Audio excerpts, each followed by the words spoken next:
Okay, hi everyone. So let's try this, okay?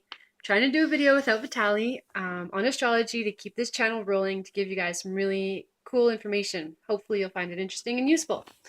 So today I wanted to talk about the first house and the influences from the second and 12th houses. The first house in astrology represents our ego identity in this current life.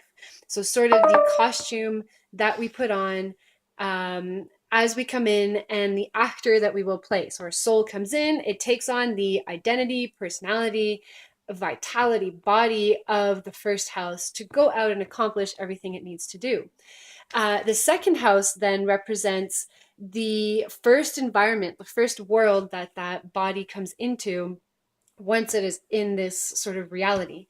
So that represents the information and education that we receive from our parents in our very early childhood. And these also show sort of the values in our life. So what we value. If you think about it, everyone sort of values different things. For example, some people might value material success, not in really a superficial term, but for example, material success for their family, the fact that they want to be able to give their children an education, to be able to pay for post-secondary education. While for other people, it might be to instill a certain sense of travel and culture, and instead of saving their money while so as the parents, instead of saving the money while their children are growing up, they decide to go out in the world and travel and learn languages and see culture, but they might not necessarily have the money available to pay for their children's education. So because the parents valued more culture and languages and travel over financial security for um, post-secondary education, for example. So these kind of values that our parents instill in us, we do take on as we work through the other part of our life journey.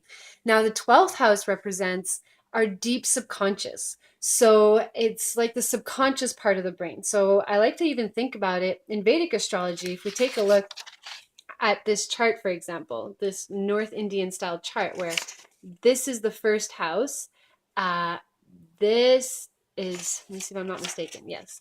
This is the second house and this is the 12th house. So we see that the first house is surrounded by the second and 12th house.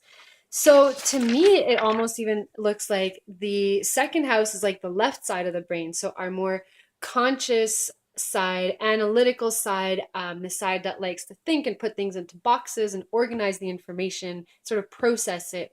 Um, and then the right side of the brain represents our creativity, our intuition, being able to allow things to flow, our subconscious mind. It's also very much connected to the other parts of our mind and being that have perhaps existed in other incarnations and that are connected to um, everything on a much greater scale. So that's sort of the 12th house.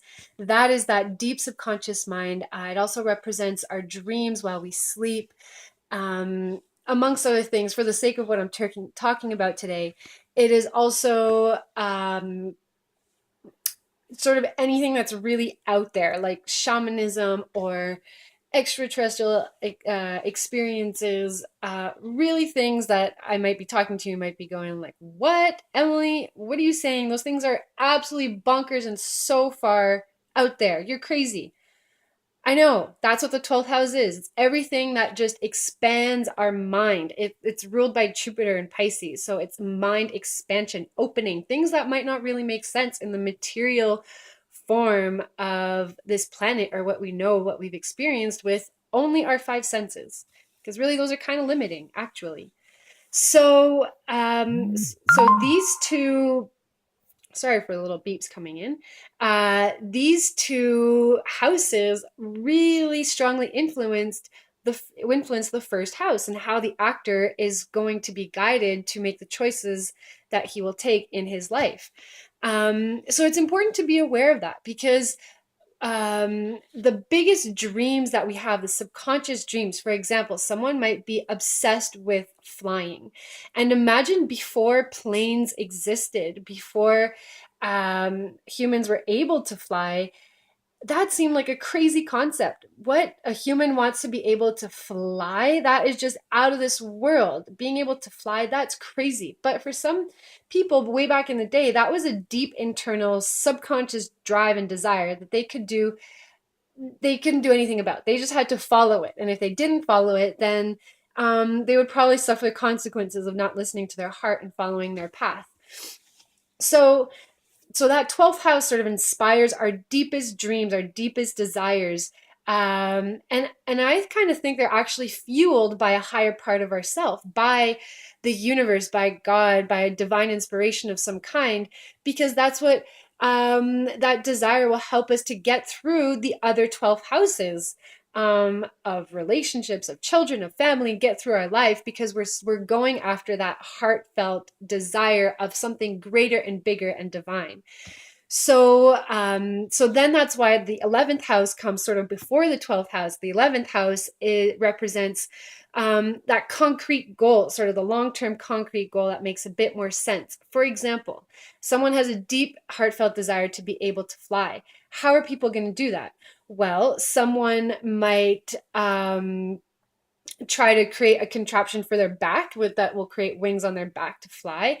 Someone might take some crazy drugs to give them that experience of flying without actually having to build anything. Someone might think, well, I'm going to build a plane and I'm going to allow all humans to fly. And who am I going to talk to about that? And how am I going to put that all into place in this very physical, real world with all these sort of material, physical rules that we have to follow when we're dealing with this plane? And so that's the 11th house. That's someone who might invent a plane, create the airline industry, and revolutionize the way that humans travel on the planet. So that's sort of that drive. But where that person is coming from is the value and skills and resources of their second house.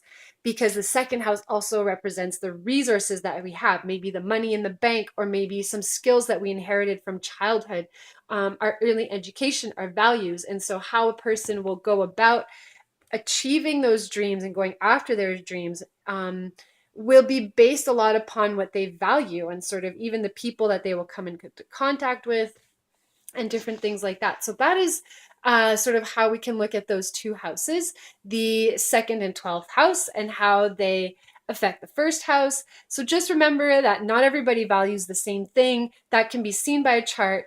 We can respect what other people value, and know that what we personally value and think is really important might not be important for someone after all. And really, it's just part of the influence that we have from our own childhood. And it might not be the truth, and someone might not be a horrible person if they don't have that one thing that we think is so valuable and so important to the rest of life. It's important to us, and maybe something we will teach to our children, but it is not the be all and end all. So that is my reflection about that. I hope you enjoy this video. If you do, please subscribe below.